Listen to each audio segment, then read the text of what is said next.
Hello friends, welcome to the Third Stall Garage. My name is Doug. This episode is about my 2012 Jeep Wrangler JKU.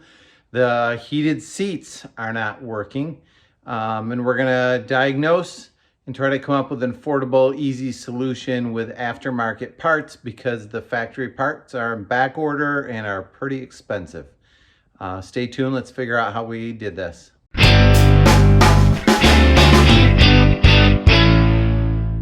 As you can see, my seat is out because I'm partially through the diagnosis.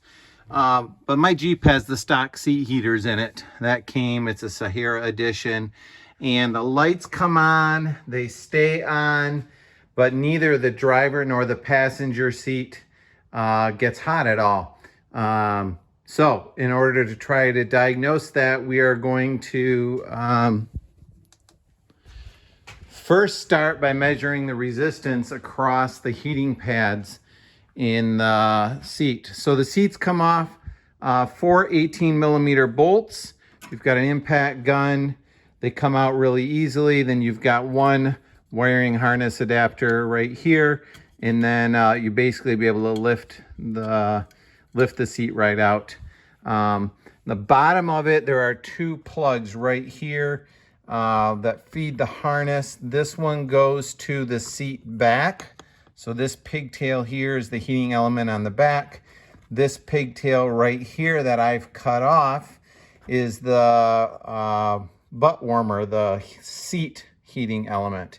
So I'm going to take my digital multimeter, anyone works, and we're going to measure the resistance across these two wires to check the seat heating element, and we're going to check the resistance across those two pins,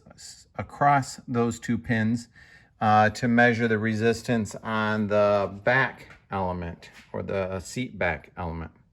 All right, to measure this, I'm simply going to put my digital multimeter on the ohm measuring device, cross my terminals. It should read 0. It does. Grab my reading glasses because I'm old. I'm simply going to go across these two terminals right there.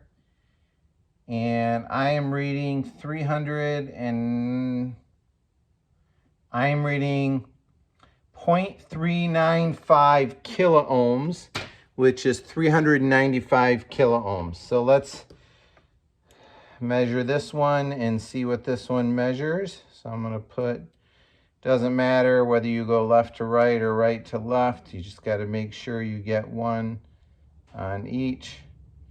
And I am at 4.6, 4.7 ohms. So I'm just a little under 5, so between 4.5 and 5 ohms compared to almost 400 ohms. A good heating element should register between 4 ohms or 5 ohms, which leads me to believe that my back heating element is okay, but my seat heating element is not. Logically, that makes sense. That's the seat cushion that the driver has sat on for 150,000 miles, and it's going to wear out. Here's what I want to do, and I have not been able to find any information online posted on some Facebook groups about this, is can I take a generic heating pad element with a generic plug on the end and replace the factory heating element? The answer to that is I don't know, but I'm going to try. I couldn't find anybody else to give me the information as to whether it would work or not. My impression is that the system in the Jeep has some fail-safes built into it, which is great. So if you try to turn on the heated seats and there's a short to ground or an excessive current draw or something like that, it will shut off. My theory is that because there's an excessive resistance on my seat heating element, that it's shutting off the whole system, which means it's not working for the passenger either. I would have expected it to work on my back, but not on the butt, and still work for the passenger. But maybe the system's not that sophisticated and there's just simply a relay that shuts the whole thing down. So what I did, let me flip you back down here, is I snipped off the pigtail from the butt heating element, soldered it to the pigtail for my generic universal heating element, plugged it in, took my generic heating element, plugged that in, fired up the car, turned on the heat seater button, and felt this seat heating element, and it started to get warm. It got warm. It didn't. That made me feel really good. It was hard to tell with nobody sitting in the vinyl seat on the backrest whether the back was still getting hot or not. It's kind of hard to feel that without sitting on it to retain the heat. But I am going, the other thing that I did is I took my ohm meter and I measured the resistance on this generic heating element, which I got a Dorman unit, Dorman Universal Seat Heater, part number 628040, bought it off Amazon. I think shipped was like 52 bucks. Comes with controls, relays, little switches for, it's a pretty nice little unit. We put it in my daughter's car, works great, comes with an inline fuse. I simply snipped off the little pigtail unit that I needed for it, and I'll throw this in a drawer in case I need it someday. So my next task is I'm going to take the seat apart, try to slide this element underneath the seat cover, and then we'll install it back in the car. A couple other random things you need to know to get the seat apart. There are two 15mm bolts on each side that will take the backrest off. In order to get the cover up here to access those, you need to take this handle off. This handle is held on with this little spring clip. You can reach in with a screwdriver and just simply push this up from the bottom, and then it locks like that. So if you slide it up like this, it will now go on, and then that locks it in.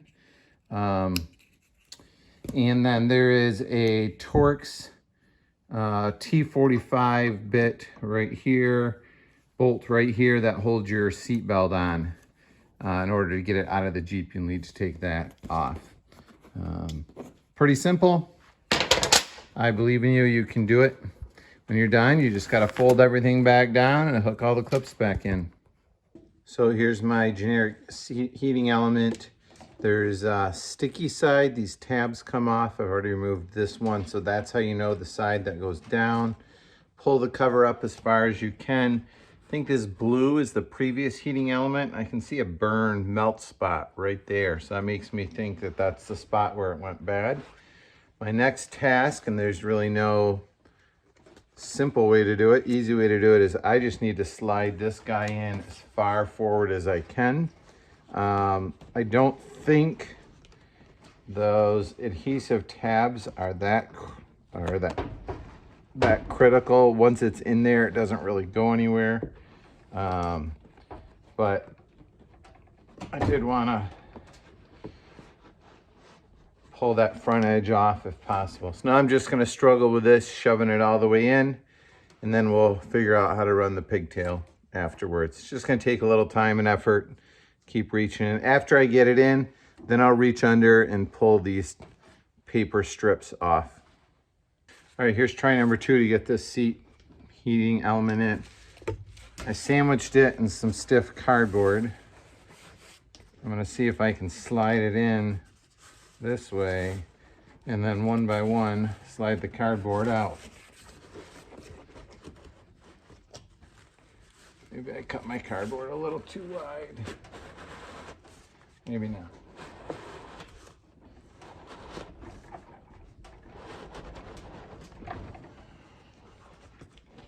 Get it all the way in. Got about an inch to go.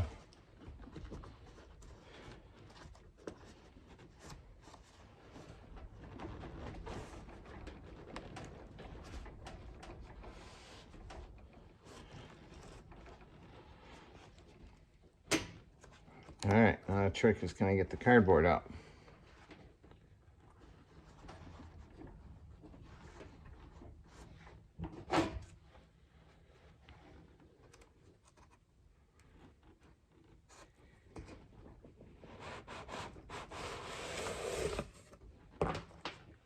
There's one.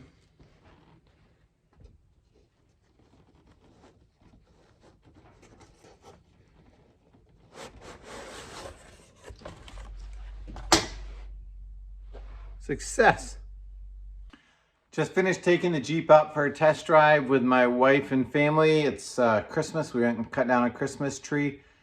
All the seat heaters work great. So that was definitely a solution. The driver's seat element had burned out. Must be designed with a CAN bus system to measure if the voltage or resistance is too low or too high, and then it just shuts the relay off to the whole system. So all 4 heating elements work great. So it's a fairly easy solution, and I think most people with basic level of tools could fix it. So if this is your problem, I encourage you to use a voltage tester and a resistance tester. Test the resistance of the elements. If you've got one that's bad, simply replace it, and then you'll be back up and running again. Thanks for watching. Click subscribe if you'd be interested. If you've got a question, post a comment below, and I'll do my best to help you out with it. Have a great day. My encouragement to you today is to find a friend or a neighbor and do something nice for them and share a kind word and make the world a better place. Have a great day. Bye.